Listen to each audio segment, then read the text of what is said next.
Activity.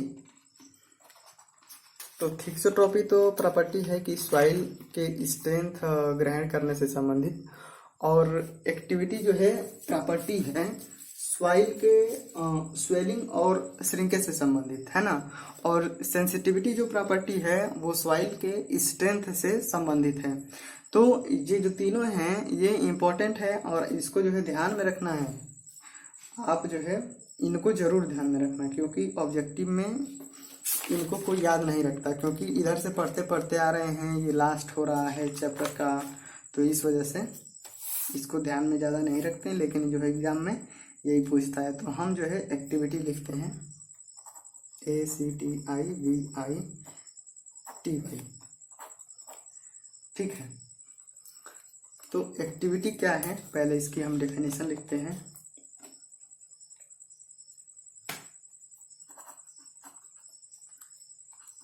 Activity soil की वह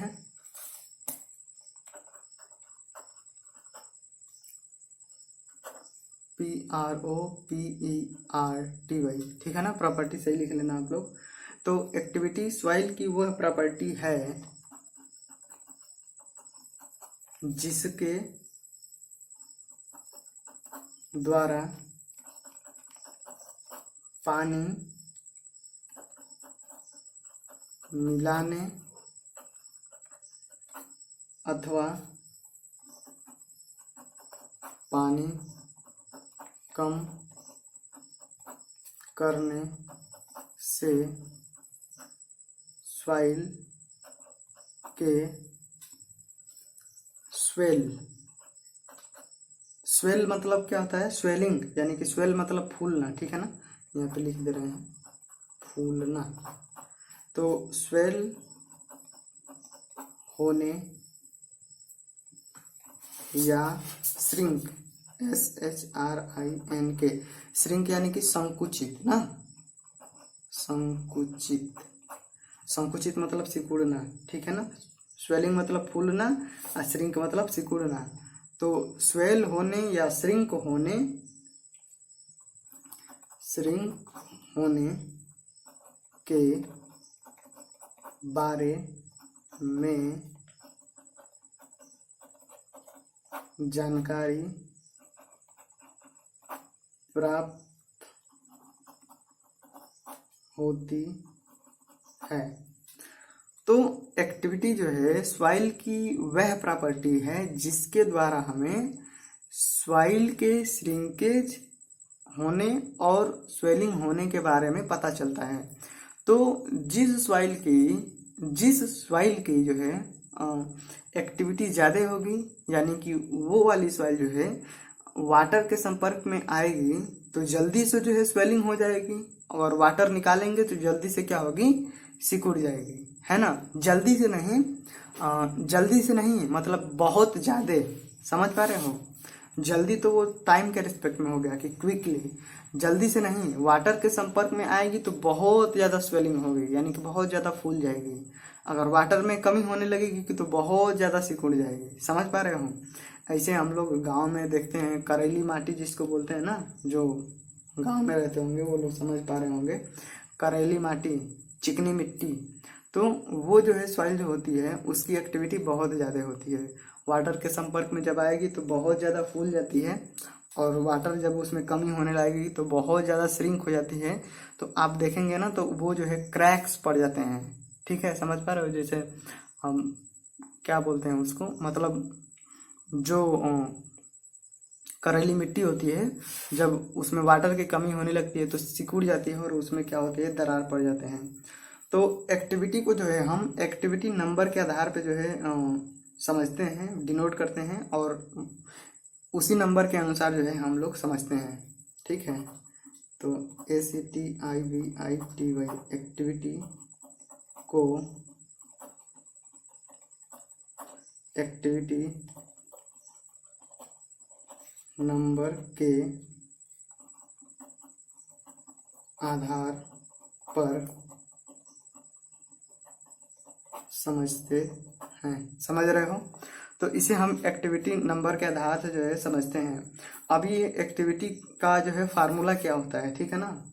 activity क्या होता है वास्तव में, ACTIVITY एक्टिविटी नंबर, ठीक है। एक्टिविटी नंबर के आधार पे हम इसे जानते हैं, इसे AC से डिनोट करते हैं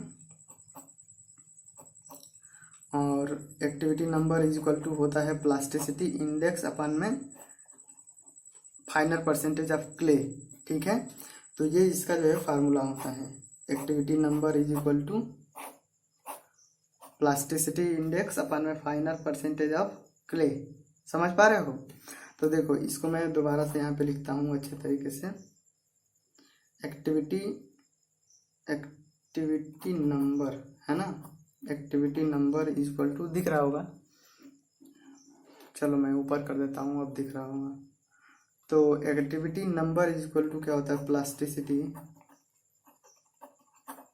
इंडेक्स, इसे हम IP से डिनोट करते हैं, प्लास्टिसिटी इंडेक्स अपान सॉइल में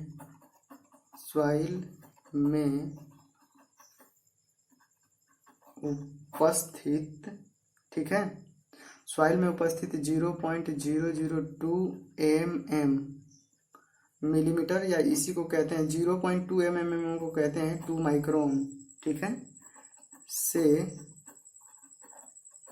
महीन कणों का, ठीक है, फाइनल परसेंटेज,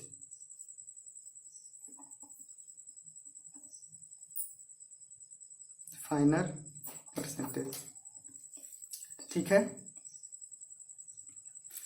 तो activity number is equal to क्या होता है, प्लास्टिसिटी इंडेक्स अपान में सॉइल में उपस्थित 2 माइक्रोन से जो है महीन कणों का क्या होता है, फाइनल परसेंटेज, या 2 माइक्रोन से छोटे कणों का जो है परसेंटेज। समझ पा रहे हो। तो ये जो फार्मूला है इसको ध्यान में रखना है, ठीक है। तो अगर आपसे ये नहीं पूछेगा ना तो पूछेगा ये,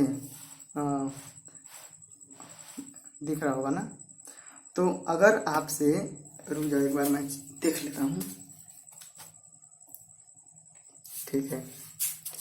तो अगर एग्जाम में ये फार्मूला मतलब ये नहीं दिया रहेगा ना तो ऐसे लिखेगा, activity number is equal to, और ऐसे लिखेगा 2 माइक्रोन से महीन कणों का, नहीं ऐसे लिखेगा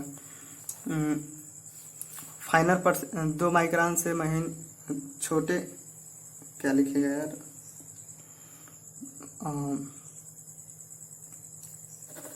ऐसे लिखेगा final percentage of clay, final percentage of clay. समझ पा रहे हो। तो ऐसे नहीं लिखेगा तो ऐसे लिखेगा कि activity number is equal to plasticity index upon में फाइनल परसेंटेज ऑफ क्ले। ये देखो मुझे याद नहीं आ रहा, मैंने ऑब्जेक्टिव जब सॉल्व कर रहा था मैं ना तब ऐसे जो है लिखा हुआ था, या 2 माइक्रोन से छोटे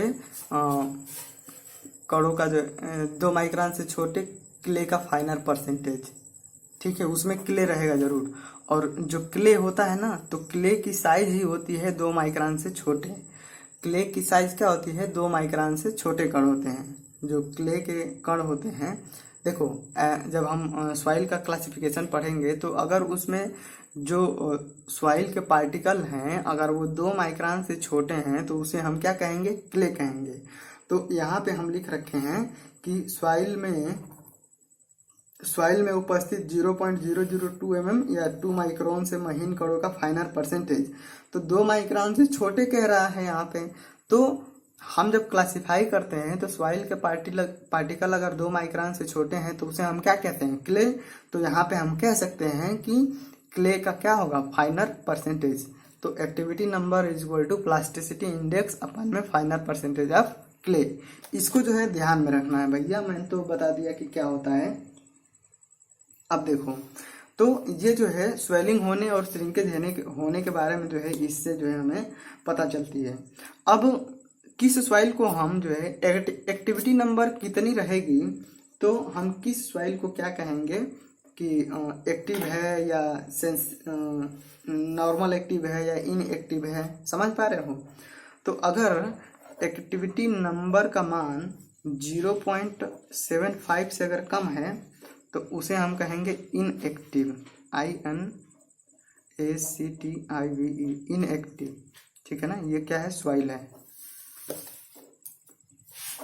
तो अगर कोई स्वाइल का एक्टिविटी नंबर 0.75 से कम आ रहा है तो वो स्वाइल क्या होगी, इनएक्टिव होगी। इनएक्टिव कहने का मतलब कि उसे हम जब वाटर के संपर्क में लाएंगे तो उसमें ज़्यादा जो है वाटर के संपर्क में आने पे ज़्यादा स्वेलिंग भी नहीं होगी और वाटर हम कम करेंगे तो ज़्यादा श्रिंकेज भी नहीं होगा। अगर एक्टिविटी का मान 0.75 से ज़्यादा है या बराबर है, ठीक है, और 1.25 से कम है या बराबर है तो वो नॉर्मल एक्टिव रहेगी, नॉर्मल। तो वो सॉइल क्या होगी, नॉर्मल एक्टिव होगी, है ना। तो देखो ये जो 1.25 है ये जो है स्टैंडर्ड है, ठीक है ना। जब आप लोग ऑब्जेक्टिव सॉल्व करोगे तो इसके जगह पे 1.4 भी दिखेगा, लेकिन 1.25 क्या है, स्टैंडर्ड है। मैंने ऑब्जेक्टिव सॉल्व किया तो मुझे 1.4 भी दिखा, तो मैं आपको बता देता हूँ, ठीक है ना। नहीं तो आप सोचेंगे कि कहाँ से ये आ गया। तो अगर एक्टिविटी का मान 1.25 से ज़्यादा है, अब ज़्यादा है तो जानते ही हो इसके जगह पे 1.4 भी दे रखेगा वो कहीं कहीं पे। तो 1.25 स्टैंडर्ड है, इसी को याद रखना है। 1.4 जो है मुझे कहीं दिखा था तो मैंने आपको बता दिया ताकि आप जो है दिक्कत ना हो, फंसे नहीं। तो वो सॉइल जो है एक्टिव होगी, है ना। तो अगर एक्टिविटी नंबर 1.25 से ज़्यादा होगा तो सॉइल हमारी क्या होगी, एक्टिव होगी, ठीक है। तो देखो जो सॉइल जो है हमारी वो उसकी एक्टिविटी ज़्यादा है या कम है, यानी कि उसमें स्वेलिंग हो रही है या श्रिंकेज हो रही है, ये सारा कुछ जो है डिपेंड करता है कि जो सॉइल है हमारी वो किन किन मिनरल पे बनी हुई है। जब हम क्ले मिनरलोजी पढ़ेंगे ना तो उसमें हम देखेंगे कई प्रकार के मिनरल होते हैं जिनके अनुसार जो है जो सॉइल होती है उसमें फूलने और पिचकने का जो है गुण होता है ना। तो वो जो है डिपेंड करता है क्ले पे। जो ये जो क्ले है ना, क्ले में ही मिनरल, क्ले के ही कई सारे मिनरल होते हैं। तो इसी क्ले में जिस जो मिनरल ज़्यादा होगा, मतलब कि स्वेलिंग वाला मिनरल ज़्यादा होगा तो उसमें स्वेलिंग और श्रिंकेज का ज़्यादा होगा। अगर नहीं होगा वो वाला मिनरल तो स्वेलिंग और श्रिंकेज क्या होगा, नहीं होगा। तो सॉइल की जो एक्टिविटी है ना, सॉइल की एक्टिविटी सॉइल में उपस्थित क्ले के परसेंटेज तथा क्ले मिनरल के प्रकार पर निर्भर करती है। तो सॉइल की जो एक्टिविटी है वो क्ले के परसेंटेज पे निर्भर करती है और क्ले मिनरल के प्रकार पे निर्भर करती है। तो जो हमारे सॉइल है तो सॉइल को हमने कई भागों में बांट रखा है, ठीक है। तो अगर सॉइल के पार्टिकल जो है 2 माइक्रोन से छोटे हैं तो उसे हम कहेंगे क्ले। तो 2 माइक्रोन से छोटे जो है पार्टिकल कितने हैं, यानी कि क्ले की मात्रा किसी पर्टिकुलर सॉइल में कितनी है, एक तो ये हो गया। और इसके बाद से उस क्ले में जो उसके मिनरल हैं वो किस प्रकार के मिनरल हैं, ठीक है। तो इस पे जो है एक्टिविटी डिपेंड करेगी। तो अभी जो है मिनरल क्या है ये सब दिमाग में मत लेना, हम आगे जो है पूरा डिटेल पढ़ने वाले हैं तो वहाँ पढ़ेंगे तो सब कुछ जो है क्लियर हो जाएगा जब आप जो है इसको दोबारा से पढ़ोगे तब, ठीक है। तो हम जो है दोबारा से लिख लेते हैं कि कौन सा क्ले मिनरल रहेगा तो उसकी एक्टिविटी जो है कितनी होगी, है ना। तो यहाँ पे लिखते हैं क्ले मिनरल और यहाँ पे लिखते हैं एक्टिविटी। तो अगर केओलिनाइट रहेगा KAOLINITE, अगर केओलिनाइट, ये जो है केओलिनाइट जो है क्ले का मिनरल है, यहाँ पे जो भी लिखेंगे वो क्ले का जो है मिनरल है। तो इसकी जो एक्टिविटी होती है ना, एक्टिविटी नंबर वो 0.35 होती है। और दूसरा है इलाइट, ILLITE, तो इसकी जो एक्टिविटी होती है 0.35 से लेकर के और 0.90 के बीच में। अगर मोरिलोनाइट है, मोरिलोनाइट MORILLONITE,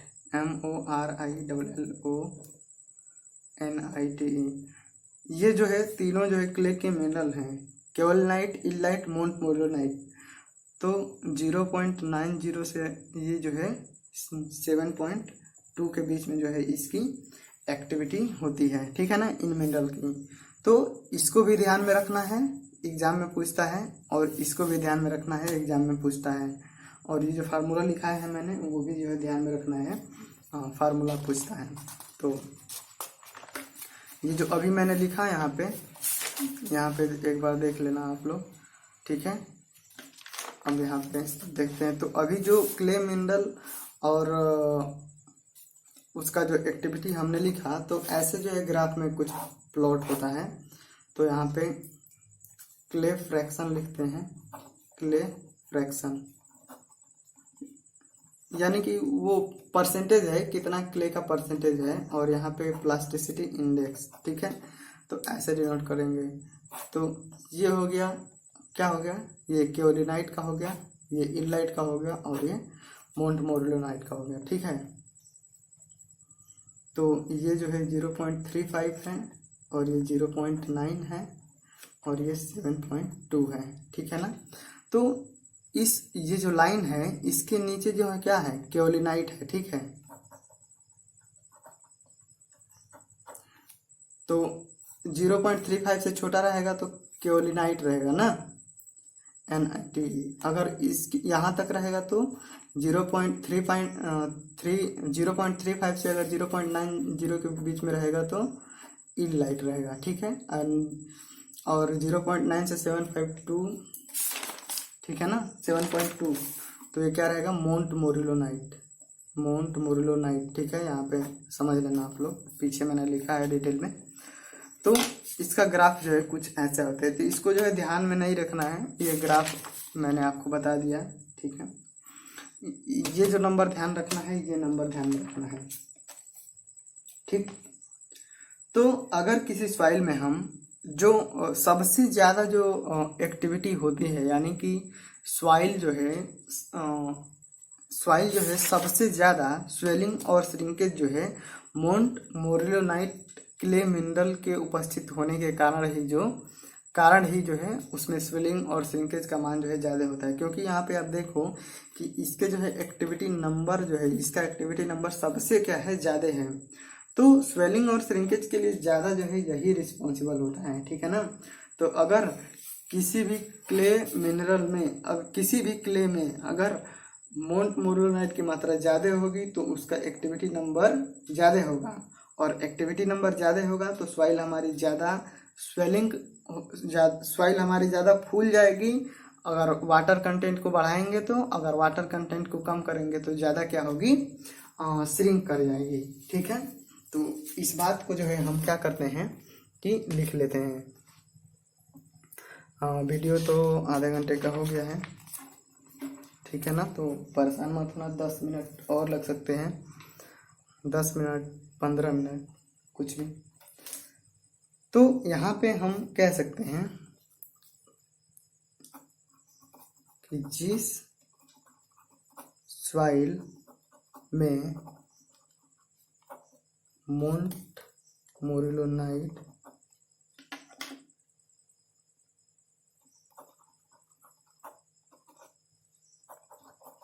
की मात्रा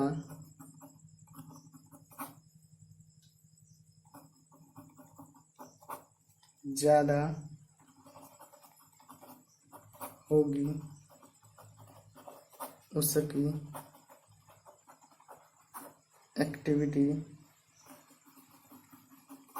ज़्यादा होगी, और मोट-मोरिलोनाइट की मात्रा ज़्यादा होगी तो एक्टिविटी ज़्यादा होगी, और एक्टिविटी ज़्यादा होगी तो मतलब उसमें स्वेलिंग और श्रिंकेज क्या होगा, ज़्यादा होगा। अर्थात कहने का मतलब है कि उस सॉइल में स्वेलिंग तथा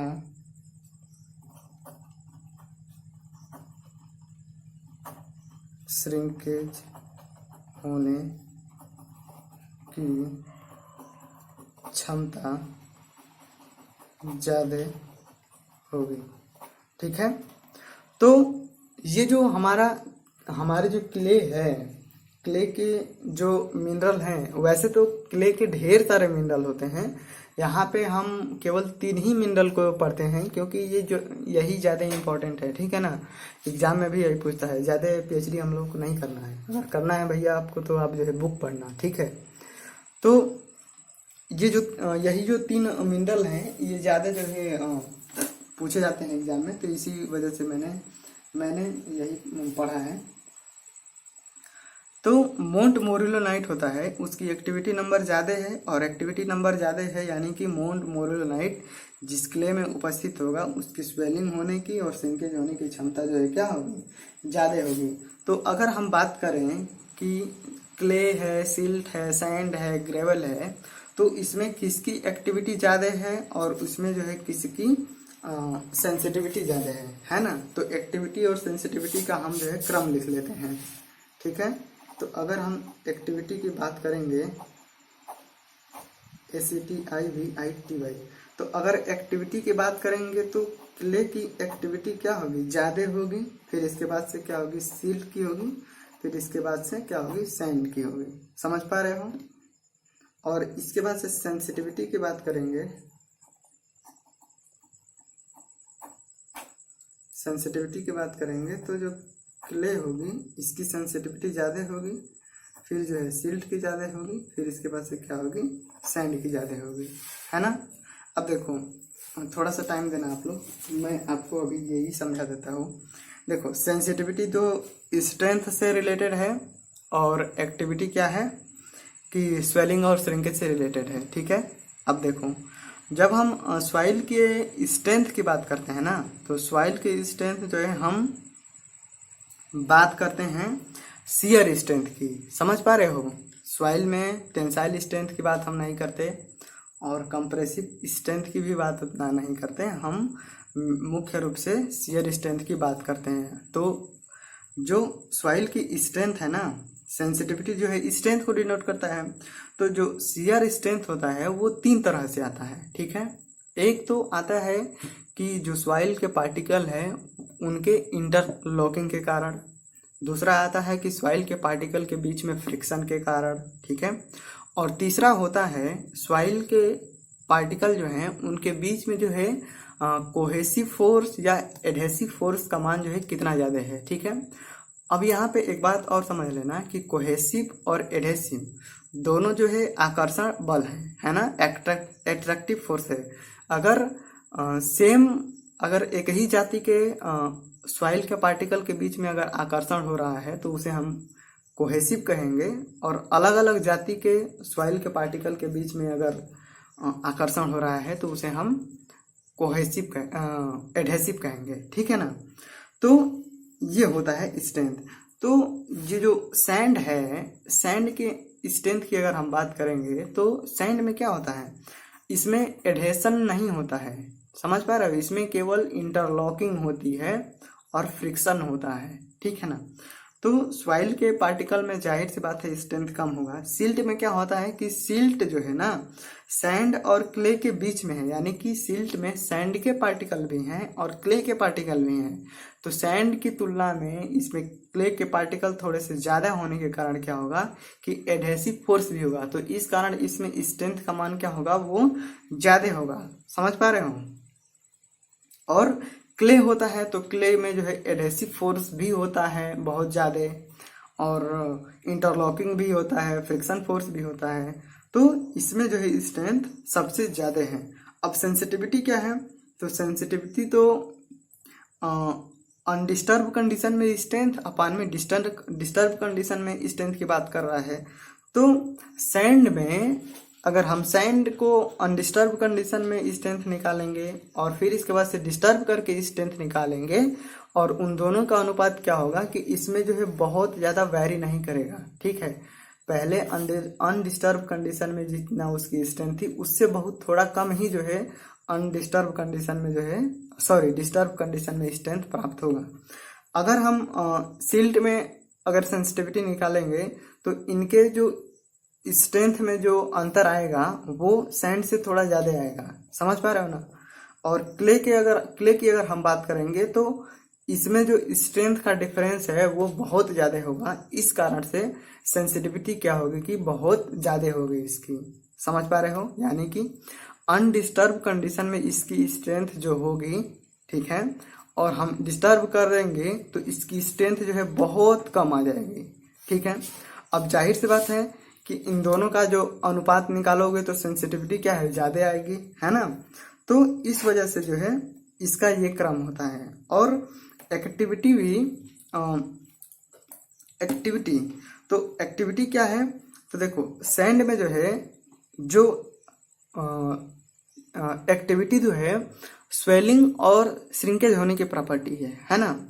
तो जो क्ले के मिनरल होते हैं ना, उन मिनरल में क्ले के जो मिनरल हैं, देखो जब हम क्ले बात कर रहे हैं तो आप समझना, जब हम सॉइल बात करेंगे तो उसमें क्ले भी शामिल है, सिल्ट भी शामिल है, सैंड भी शामिल है, ग्रेवल भी शामिल है। तो ये सारे के सारे को हम क्या कहेंगे, सॉइल कहेंगे, समझ पा रहे हो।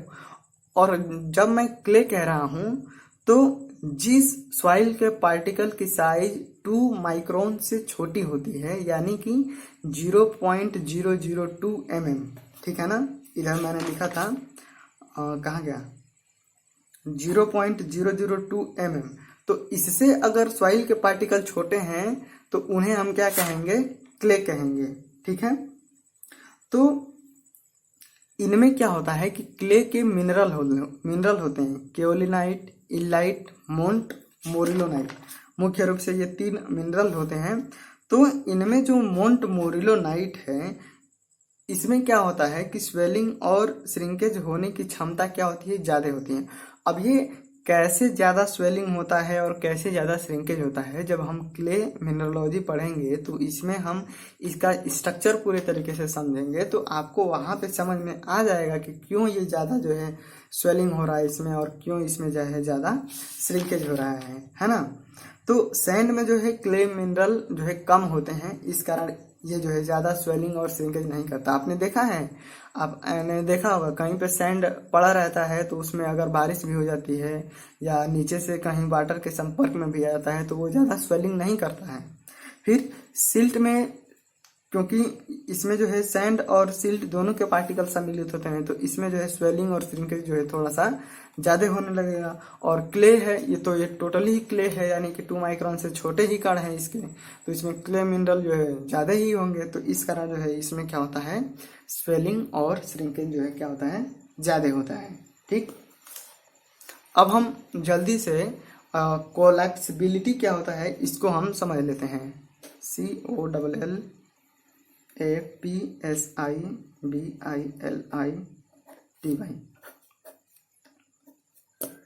तो कोलैप्सिबिलिटी का सीधा सीधा डेफिनेशन लिखते हैं, इसमें कोई बड़ा नहीं है। बिना कोई एक्सटर्नल लोड लगाए केवल वाटर कंटेंट बढ़ाने से सॉइल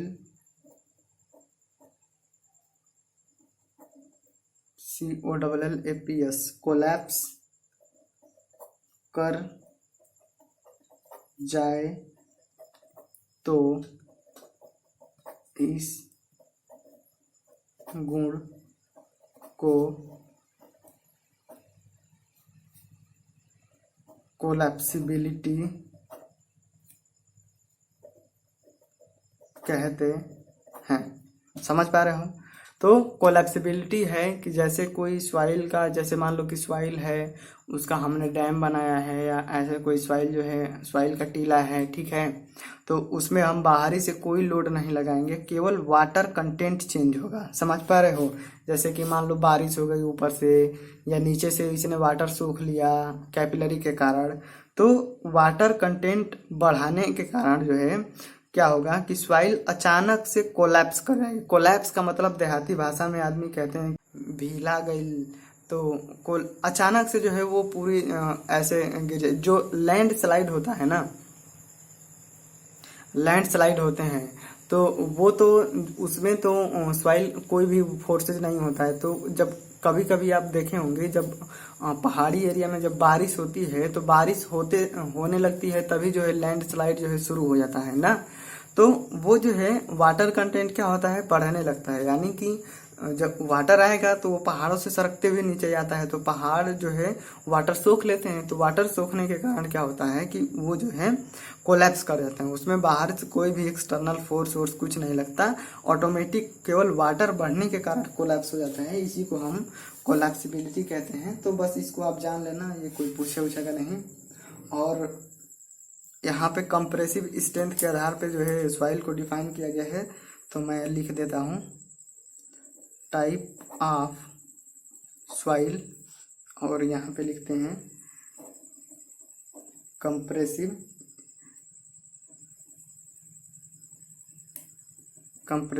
स्ट्रेंथ, ठीक है। तो वेरी सॉफ्ट सॉइल कहेंगे, वेरी सॉफ्ट, ठीक है ना। सॉफ्ट यानी कि बहुत ही मुलायम सॉइल, यानी कि उसमें जो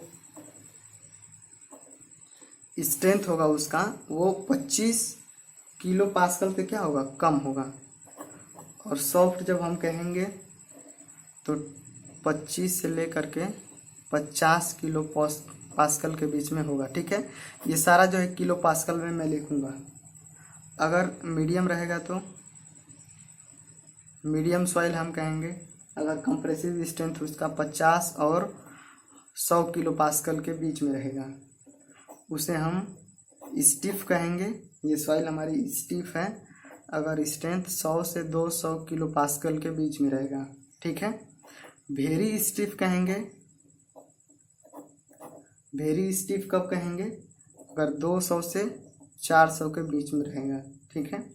और हार्ड सॉइल कब कहेंगे, अगर इसका जो है कंप्रेसिव स्ट्रेंथ का मान 400 किलो पास्कल से क्या होगा, ज़्यादा होगा, तो हम इसे क्या कहेंगे, हार्ड सॉइल कहेंगे, ठीक है ना। तो हमने पढ़ा, थिक्सोट्रॉपी पढ़ा, एक्टिविटी पढ़ा और कोलैप्सिबिलिटी पढ़ा।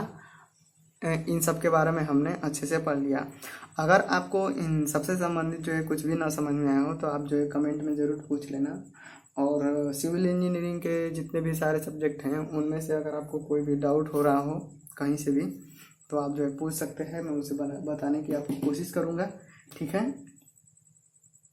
तो हम मिलते हैं अगले वीडियो में। अगले वीडियो में हम जो है सॉइल का क्लासिफिकेशन करेंगे, किन किन आधार पे जो है सॉइल को जो है कैटेगराइज किया गया है और उनका जो है उपयोग कहाँ कहाँ जो है किया जाता है। ये सब सारी चीज़ें जो है हम अगले वीडियो में पढ़ेंगे। और आप जो है ऐसे ही अच्छे से तैयारी करते रहिए। और जितना भी मैंने आपको बताया कि ये इम्पोर्टेंट है, ये याद रखना है, तो वही बस जो है आप जो है याद करते जाना, क्योंकि मैंने ऑब्जेक्टिव लगा रखे हैं और एग्ज़ाम भी दे रखे हैं। वही क्या पूछते हैं वही पूछते हैं, तो आपके लिए क्या होगी, आसानी होगी। लेकिन आपको ऑब्जेक्टिव तो लगाना ही पड़ेगा, बिना क्वेश्चन लगाए कुछ नहीं होने वाला है। तो हम लोग मिलते हैं अगले वीडियो में, तब तक के लिए बाय।